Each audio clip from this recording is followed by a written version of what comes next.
বন্ধু রে, বয়স তো অনেক হয়ে গেল, বিয়ের বয়সও হয়ে গেল, বাপ মার বোঝেন কি করে? আরে বন্ধু, আমার তো এই অবস্থায় অনেক বয়সটা হয়ে যাচ্ছে, কি করার, বাপ মার দিচ্ছে না বিয়ে। ভাবি আল্লাহ দিবে।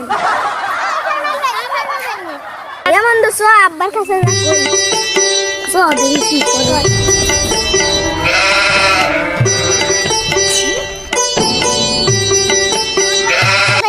যাবা, তোমাকে একটু কথা কব।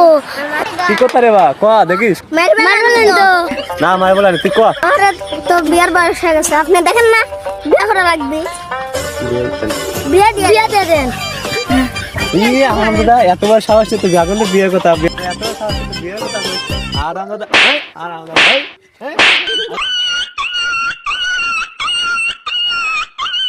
বাপ না হলে গোলা কেটে বাপ না হলে গোলা কেটে একদম ফাঁসিটা হলো।